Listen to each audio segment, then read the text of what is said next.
Jen Dharma, gentle family and tribe. Excuse me. So yesterday,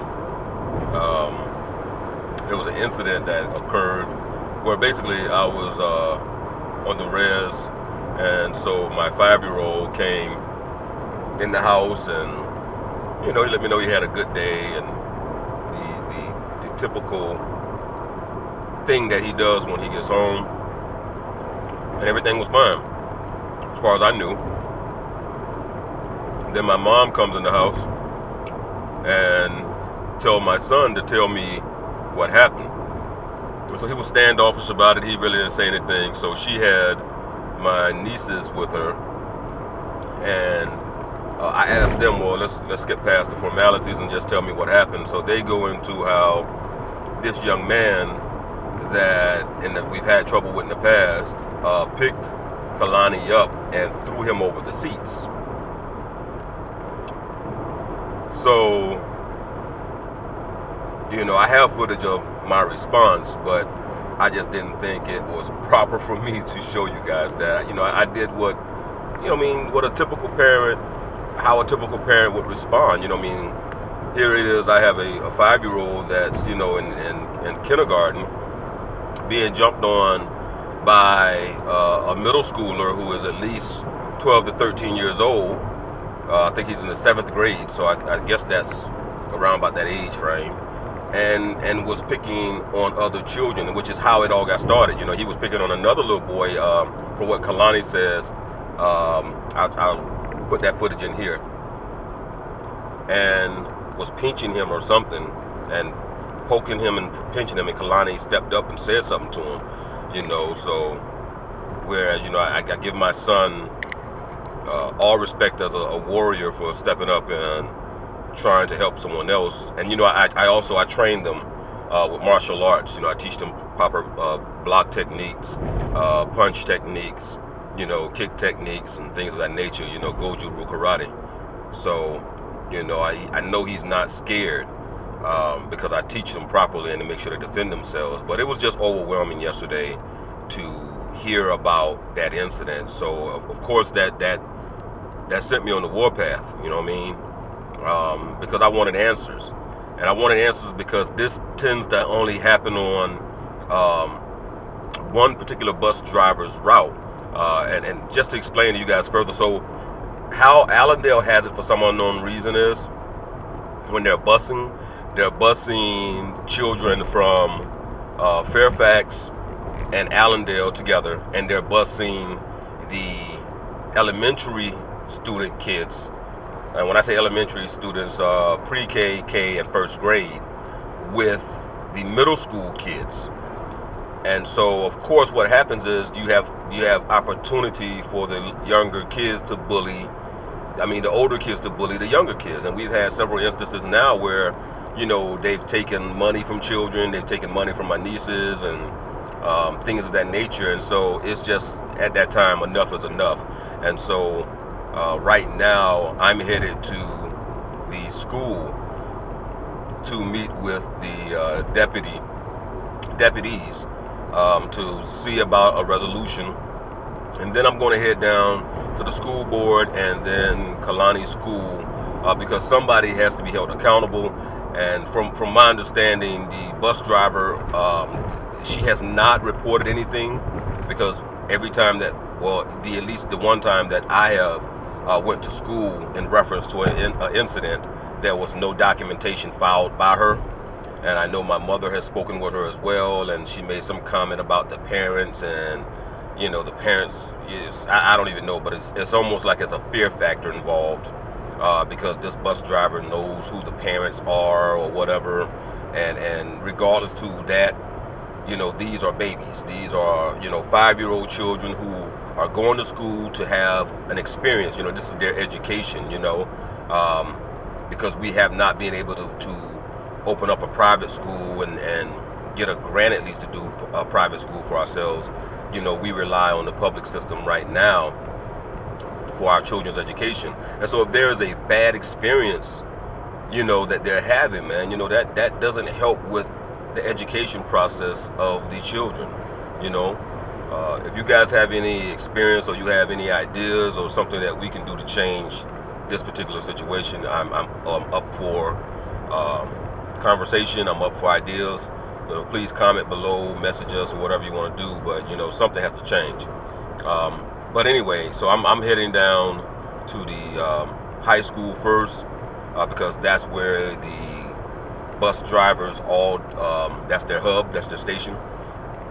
And I'm gonna talk to the deputy sheriffs, and then head down to the school board and see if I can get in contact with the superintendent, and then head down to Kalani School to have his principal made aware, because I honestly think that this should be a collaborative effort, not only by the sheriff department and the school board, but by the principals.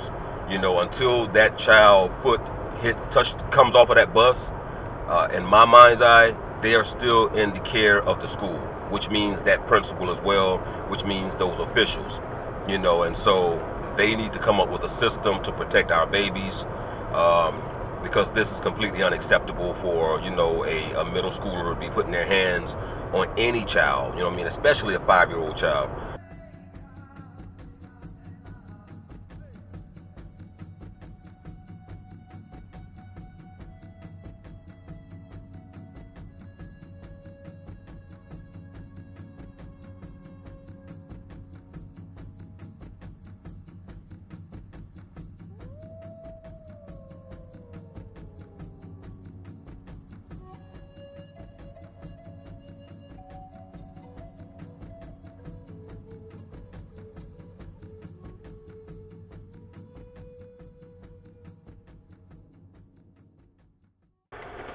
So we're here at the school, the high school, where they keep the bus, the hub for the buses. I'm gonna go in here and talk to one of the sheriff officers or deputies and see where we are.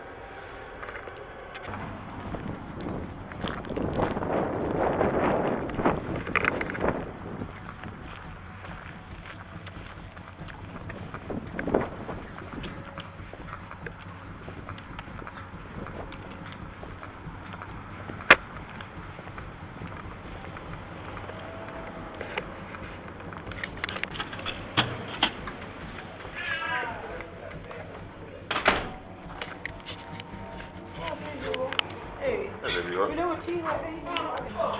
She never seen me before? Oh, okay. Get out of here. And you ain't never seen me. And you ain't never seen me. You ain't even stopped by for powwow, get no smoke deal, no smoke turkey, no nothing. Yes, ma'am. But y'all doing all right today? Yeah. All right. Y'all have a good one now. All right.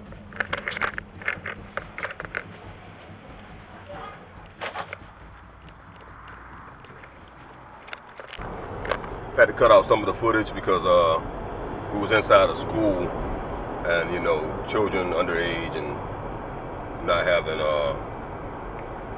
just didn't want to publicize the children and stuff faces. But anyway, so spoke with the deputy, and he just got the footage that they pulled off of the bus, and they're getting ready to review it now, and he's gonna give me a call back. But regardless to what the footage says, any contact with a 5-year-old and he's a middle schooler is unacceptable. So I'm gonna wait on him to give me a call back, and even if they're, because I don't know physically what happened, I don't see the footage, or I haven't seen the footage. I am gonna request to see the footage though. But however it comes out, I have to remind them that this is still a 5-year-old child. So any contact with a 5-year-old child was unacceptable. Period. So I just missed this turn to go to the school board. So we're headed to the school board next, guys. It's not just me or my child that I would do this for. This is what we do for the tribe as a whole, So when it has to be done, it has to be done. So I'm going to sit here and I'm going to try to get in contact with the superintendent and see where we can go from there.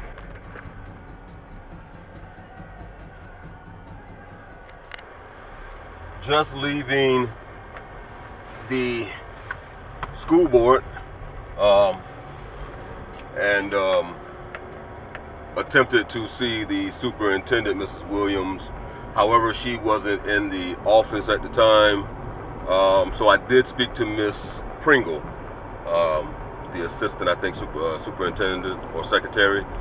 Very helpful, very concerned, which is a plus.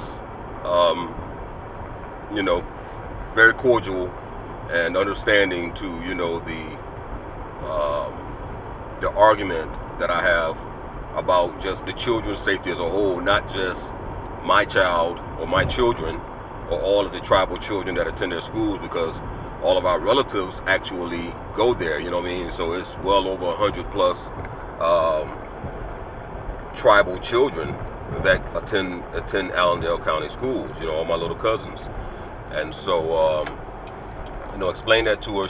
She definitely was attentive and understanding and studious, and um, let me know that there are meetings that are getting ready to happen. I think Monday, and that they would make sure that it's addressed. Based on how I took the conversation, I think this is something that they've had to deal with. This isn't the first isolated incident, or it's not an isolated incident, based on just how she was communicating. So that was reassuring to know that she was concerned, and I would just assume that her genuine concern that she has would be one of the same by the superintendent, who was not in office at the time. But I was told that she would be calling me back as soon as possible. So we'll see how that goes, guys.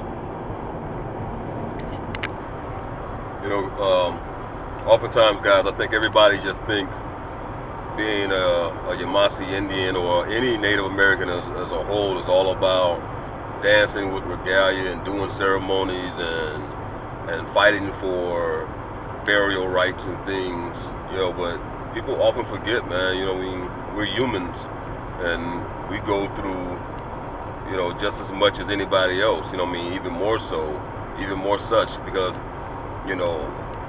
we're talking about our legacy, we're trying to maintain our legacy, our children who are our future, and making sure that, we have more of a responsibility to protect our children than any other ethnicity, because we're a dying breed. Our culture is dying, our ways are dying, and not just amongst the Yamasee people, but all indigenous people right now. They're fighting for their identities. Because our children are being lost in this modern world. So this whole thing with the school and my 5-year-old being bullied is much bigger than just the physical aspects of it. It's much bigger than just someone putting their hands on them. It's about the well-being of our children. And not only that, let's go a little deeper. If this goes unchecked or undealt with the proper way, you could be aligning this young man, whoever he is, to be the next killer. Be the next person that puts a gun to somebody else's child's head, or kills someone else's child later on in life, because he's just so accustomed to bullying other children, that it leads to something greater than just hurting a little 5-year-old. It could be, later on it could lead to shooting a 5-year-old, or shooting somebody, robbing. You don't know, because all this stuff plays a major part. It plays a major part in the psyche of preteens, teens, and even toddlers. So it goes much bigger than that. But no, my point being, the point that I was trying to make was that everybody think it's always about this invisible fight with the powers to be, to maintain our indigenous rights.